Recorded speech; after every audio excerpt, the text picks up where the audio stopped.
Zumo, somito, zumo, zumo, qué rico está. Zumo, somito, zumo, oye, dame un vasito. Però conta'm, quins són els clàssics de l'estiu? Per exemple, hi ha el meló, el cindri, el mango, el licotó, el paraguayo. Sobretot el rem. Ara el rem mallorquí ja comença ja a venir més i la gent ja n'ha de menjar rem bo. M'agrada molt la fruita que tingui molt de suc. Zumo. Paraguaya, la paraguaya, desde luego. Zumo, somito, zumo, zumo, qué rico está. Zumo, somito. Avui als 5 dies parlam de fruites d'estiu i és que per aquest motiu venim fins al mercat de Pere Garau per veure quines són les que més èxit tenen. Parlam ara amb l'amo d'aquesta paradeta, en Vicenç. Bon dia, com estàs? Bon dia, què tal? Vicenç, conta'm, perquè te veiem aquí que tens moltíssima varietat de fruita, que té una pintassa, però conta'm quins són els clàssics de l'estiu. Per exemple, hi ha el meló, el cindri, el mango, després hi ha el melicotó, el paraguayo. Sí. I amb això fins i tot podríem, a part de menjar-nos totes soles, podríem fer sucs i altres receptes, no? Exactament, ensalades, de tot. Perfecte, i de Vicenç, si t'apareix d'aquí un parell de minutes parlam amb tu i mos contes un poquet. Així que, companys, d'aquí un parell de minutes parlarem amb en Vicenç i amb altres usuaris del mercat perquè ens contin quines són les fruites d'estiu que més els agraden, però no serà fins d'aquí uns minuts, aquí, als 5 dies.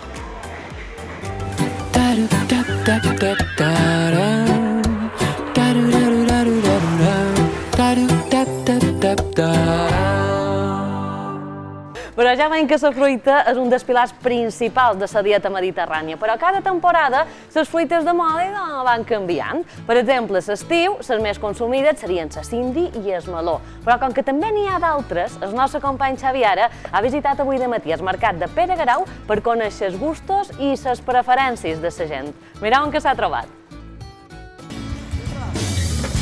Mireu, companys, quina varietat de fruites i verdures que tenim avui al mercat. I és que avui el programa parlant de fruites d'estiu. I és per això que venim a vosaltres a demanar-vos què és el que més vos agrada i com ho feis. Margarita, bon dia, com estàs? Hola, bon dia. Quines són les fruites que més consumeixes en l'estiu? Vols aquella fruita? M'agrada. Aquesta, i el melicotons. Aquesta. No sé si els menges directament o les cuines, perquè m'apareix que en la poma feies una recepta, no? Com que vaig malament de les dents ja, a la meva edat, doncs els poso a bullir. No sé si fas suc, també. Suc, sí, també en faig, perquè també tenim tarongers i també faig suc de taronja. Cereza, Les cireres que tenen un color fantàstic. y los melocotones, y la paraguaya también, todo, básicamente todo. ¿Siempre comes la misma o vas alternando durante estos meses? No, suelo comer de todo, casi todo, que sobre todo la fruta de hueso que es de verano, como casi todo. ¿Me sabrías decir alguna recetita? Por ejemplo, con el paraguayo. Con el paraguayo no, pero con la nectarina sí. Las pones a la plancha con mantequilla y las metes en una ensalada con todo tipo de frutos secos, la puedes meter con rúcula, la puedes meter incluso con mozzarella. Si tuvieras que beber zumo de alguna de las frutas que tenemos aquí de verano, ¿cuál te beberías? La paraguaya, desde luego. Jo en l'estiu, meló i cindri m'agrada molt. Però m'agrada molt la fruita que tingui molt de suc. De trossets, per exemple. Jo me la menjo completa, la renta i ja està. I amb el tema dels sucs, vostè fa sucs també amb aquesta fruita? Sí, taronges. De cindri a vegades he fet, però no és costum, que li posen també com si fos un gazpacho. A lo millor un poquet de matla, un poquet de... Sí. Dependeix també del moment. Les figues ara estan boníssimes, també albaricocs quan era l'època també boníssims. Prunes, no, ja he comprat, melons i cindri, tot dues coses m'agraden moltíssim. Per postres, sí, m'agrada moltíssim. No sé si també vos heu animat a fer suc amb aquestes fruites. En la taronja més. Tu ets propietari d'aquesta paradeta en el mercat de Pere Garau, contem, perquè tenim aquí tot fruita de temporada, no és vera? Sí, exactament. Quina és la fruita que més se consumeix durant l'estiu? El meló marina, aquí hi ha la cindri sense pinyol de Villafranca, el meló piel de sapo de Porreres, després hi ha el melicotó mallorquí de Son Borichó. Seria fàcil fer sucs amb ells? Sí, la taronja de soia, per exemple, el melicotó, per exemple, el vi, també pot fer un melicotó amb una ensalada. I el que més se menja és la cindri i el meló. La gent fa sucs amb aquestes fruites? Sí, la gent fa suc, fa moltes ensalades de fruites, fa molt de batuts, també. Tens alguna recepta fresqueta que puguem fer? Gel pilé, que és gel de bocinets, i cindri o meló, i com si fos un granissat, és el meu berenar de cada dia. La cindri i el meló sense triturar, no? Ardi només, picadet. Picadet congelat. I això de ser mel, Maria Antònia, moltíssimes gràcies per atendre els 5 dies i que vagi molt bé. Gràcies, bon estiu. Així que, companys, nosaltres ja hem sentit a Maria Antònia, hem sentit les opinions dels propietaris d'altres paradetes i també hem sentit l'opinió dels usuaris d'aquí del mercat de Pere Garau, que ens han contat quines són les seves fruites preferides en l'estiu. Gràcies, Xavi. Bueno, han coincidit meló i cindri. Els guanyadors indiscutibles, Bel, però tu dius que ha de fer calor per menjar cindri. Per menjar cindri ha de fer calor. Si un dia o un parell de dies la cosa se posa que no faci tanta calor, la gent ja se tira en el meló. I una cosa que t'haurà enfadat, la més venuda era la que no tenia pinyols. Però hi ha gent exquisita, no te la vull tampoc ni posar. No, només faltaria això ara. Avui als 5 dies venim fins a Inca, i és que Inca precisament és un dels pobles que està en alerta groga per calor. De fet, el termòmetre ara mateix marca 35 graus i per això hem vingut a veure com els ciutadans d'aquesta localitat intenten sufocar la calor de la millor manera possible. Mireu, veiem en aquest grup de persones que estan jugant a truc. Mira, te demanem a tu, Ignasi, bon dia, com estàs? Bien, molt bé. Ignasi, m'imagino que cada vegada passeu més temps aquí, no?, amb aquesta onada de calor. Sí, estem aquí fent un truc els amics i passant més temps. No sé si veniu habitualment o des de que fa tanta calor veniu més. No, sempre venim cada dia aquí. I aquí esteu fresquets, preneu alguna cosa, no? Què heu pres ara? Ara he pres un zumo de maracuyà. I de boníssim, així que, companys, d'aquí un parell de minuts parlarem amb Ignasi, parlarem amb altres persones perquè ens expliquin com intenten aliviar aquestes altes temperatures, però no serà fins d'aquí uns minuts, aquí en els 5 dies.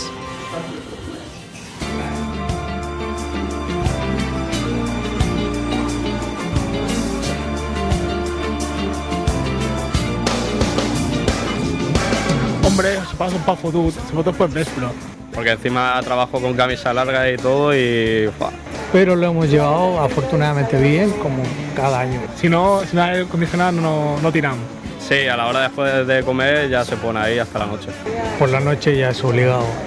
Las casas se calientan, están. Se nota más cálido el ambiente.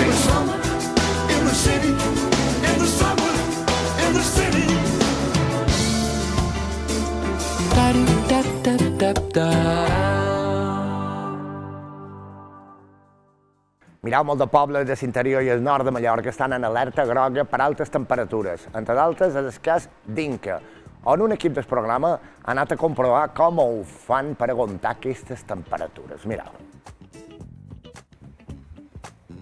Gran part del centre i del nord de Mallorca han entrat en alerta groga per altes temperatures. Precisament un dels municipis que se troba afectat és Inca, que és on ens trobam, on ara mateix el termòmetre marca 35 graus. És per això que avui venim fins a una casa per veure com es refresquen i com passen aquestes altes temperatures els habitants d'aquí. Mireu, parlam amb la Margalida. Marga, bon dia, com està? Molt bé, gràcies, bon dia. Marga, te veig ventall en mà i cafè amb gel, eh? Cafè amb gel, sempre. I el ventall, i el ventilador també, i tot. Ventall, m'aparell que tenies un parell, no? Sí, tenc un parell mallorquí. Tenc un parell mallorquí, un aquí, un altre a l'habitació, en el meu despatx i per tot. Com duis aquesta onada de calor? Malament. Jo malament. No sé si, clar, amb aquesta onada de calor, activitats que solíeu fer, per exemple, la passejadeta que feis cada dia. La passejadeta és imprescindible, anar a comprar 4 coses, prendre un cafè amb gel i tornar. A l'hora de cuinar, per exemple, compta'm perquè... És horrorós, els fogons, el foc i no. Menjam sempre coses més fresques, com pot ser una ensalada, o avui mateix hem menjat una ensalada de ciurons i fresqueta. Per exemple, si heu d'obrir fong que vos pega aquell baf, procurau no utilitzar-los. Fins i tot quan venen a la família fem coses així que sigui més... que no s'utilitzi tant. Fantàstic, idò, Marga, moltíssimes gràcies per atendre els 5 dies i que vagi molt bé. Igualment, I és que, mireu, ara hem parlat amb na Marga, que s'està aquí prenent el seu cafetet en gel, en l'estiu no el pren calent, però és que, mireu, parlam amb son pare, que ell és en Mariano, que té ni més ni manco que 91 anys. Mariano, bon dia. Bon dia. Mariano. 91 de primers, perquè vaig començar l'any passat, per la segona tongada, ara me queda molt més encara. Mariano, contem perquè aquesta onada de calor m'ha parit que tu ets fredoler, però no lo suportes tampoc, no? No, no estic acostumat. No estic acostumat perquè sempre he tingut fresca. I ara no queda més remei que contra això. Mira, tenim aquí el ventilador que m'apareix que és el teu millor amic en aquests moments, no? Ell és professora i se'n deixa, se'n va ara per les vacacions. Però quan no té vacacions se'n va a les 7:30 i fins a les 3 no la torn veure. I si no coses d'aquestes, i no sé per on els crucigrames. També m'agraden molt els crucigrames i m'entretenc. Clar que sí. A comptar metges. I per dormir al vespre, com ho fes? Perquè m'apareix que també se fa complicat, no? Sí, però el meu quarto té molta frescor. Té un balcó que sempre està obert i a vegades, ara en aquest temps, me tens a tapar. I doncs, Mariano, moltíssimes gràcies per atendre els 5 dies i esperem que aquesta calor fluixi un poquet i que fluixi, El que han quedat, d'aquí 20 anys mos tornem a veure. Prenent la paraula en Mariano, d'aquí 20 anys tornem a veure-lo. Moltíssimes gràcies. Nosaltres també esperem, Moltíssimes gràcies, Mariano. Així que, companys, nosaltres acabem aquí a la casa d'en Mariano i de na Marga, que t'han explicat com intenten, en fi, com suporten aquestes altes temperatures i com ho fan per intentar estar més a gust que seva i per no fer tanta activitat en tal de no sortir en el carrer i passar aquesta calorada que està fent aquests dies. Hombre, se pasa un poc fotut, sobretot per vespre. Pero yo con su ventilador y porque no ayuda un poco, si no... No, la verdad, por suerte no estoy durmiendo muy mal, pero bueno, también tenemos el aire acondicionado puesto y ayuda. Por supuesto que sí, que hemos tenido un gran aumento de las temperaturas, pero lo hemos llevado afortunadamente bien, como cada año, o este año un poquito más, pero bien llevado. Desde la semana pasada sí, claramente se nota más cálido el ambiente, digamos. Ya hay ahora más que no se puede simplemente salir a la calle. Aire condicionat, per sort. Aire condicionat i eso está bien. Sí, se usa bastante el aire en el salón durante todo el día. Durante el día procuramos poner lo menos posible el aire acondicionado. Se puede soportar. Por la noche ya es obligado. Sagrado el ventilador cuando estamos en casa y si vamos a salir, tratamos de salir o temprano en la mañana o si no ya después cuando pega el refresco. Da-do-da-da-da-da.